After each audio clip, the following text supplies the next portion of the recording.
So yan ang mga idol, no. Mayroon tayong i-config na TP-Link, no, na TLWR 820 no. Right, config natin 'to mga idol, no. Ayan. So hindi nakalagay dito yung IP address niya, no, yung ilalagay natin sa site, no. So ang web interface nito mga idol is 192.168.0.1. So yan ang ilalagay natin. Mga kikita natin sa SSID niya ngayon ay ito naka-default TP-Link na H724, no. Nakikita nyo ba yan? Yan. Alright. I-config natin to gamit ang ating cellphone, no. Gamit ang ating cellphone, config natin to. Alright. So bago natin umpisahan to mga idol, no, so huwag kalimutan pag-subscribe, no, pag hindi pa kayo nakasubscribe sa ating channel. Lalo na po sa pag-like sa ating video, no, dahil malaking tulong na po yan sa akin, no, sa aking mga videos. Like and subscribe. Alright, maraming salamat po sa inyong suporta mga idol, no. Alright, config na dito mga idol. Yan nga mga idol, no, dito na tayo sa browser, dito tayo sa Chrome mga idol, no. So connect muna tayo dito mga idol, no. Ito yon, yung TP-Link 8724. Connect tayo dyan. Yan, connected na tayo. Tapos doon tayo sa browser. Yan, itong 192.168.0.1. So login natin. So i-landscape natin mga idol, no, para makita lahat. Ba tayo? Ayan, i-desktop site muna natin para makita yan. Desktop site.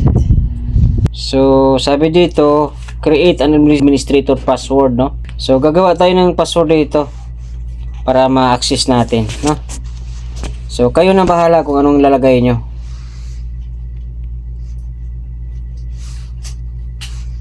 No? Tapos confirm password. Tapos 05. Get started para ma-access natin yung admin ng ano. So ito na, ayan ang model niya, ano, ayan ang model niya mga idol. Okay, time zone dito na sa inyo na yan para. Tapos next tayo. Yan, internet port disconnected. So skip lang natin. So skip lang natin to mga idol. So ito papalitan natin. Palitan natin to. Itong network SIM SSID. So halimbawa ito ilalagay ko dito ay Marix. Yan ang ating ilalagay. Marix TV. Yan. Yan ang SSID ilalagay ko.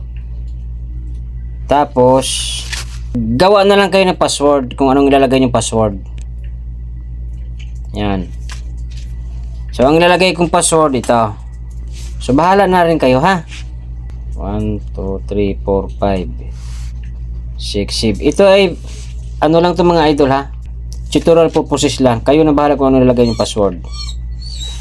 Alright, yan ang lalagay kong password. And 1 2 3 4 5 6 7 8 9, no? Tapos next.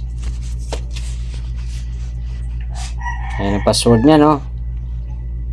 Yan. So next tayo. So operating succeed, no? So ayan, nag-ano na siya. Tapos mamaya magta-try tayo. Wireless setting have been changed. Please reconnect to the router and continue the setup. Alright. So mag-connect tayo uli. Malalabas dito yung Marix. Ayun na. Marix, no?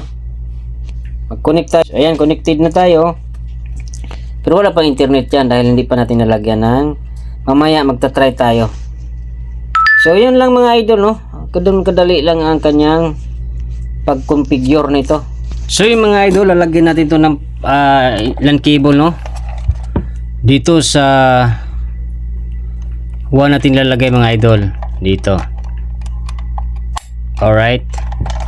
Para magkakaroon na siya ng internet. Galing na itong kable to, galing to sa ating mini ISP, no, sa Converge, no. So lagyan na natin dyan para sa ating, ganun lang kadali ang kanyang extender, no, pag gamit nitong ating router na TLWR 820 in, no. Ganun lang kadali mag-config. So mag-connect tayo mga idol. So mag-try tayo mag-YouTube. Alright. Ayan na. Connected tayo mga idol. Connected na tayo sa Marix mga idol, ha. Ayan. Yan, connected na tayo. Ayan sa Marix, connected. Yung ginawa natin, mag-YouTube tayo. Ay, grabe. Mabilis. Mga idol. So, speed test tayo. Speed test. By Ookla. Yan.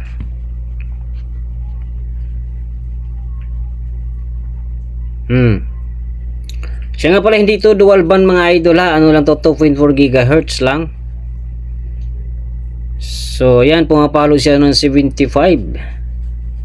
Dahil kinabit ko lang tong mga idol sa switch hub ko, nakalimit po kasi to ng 100 Mbps.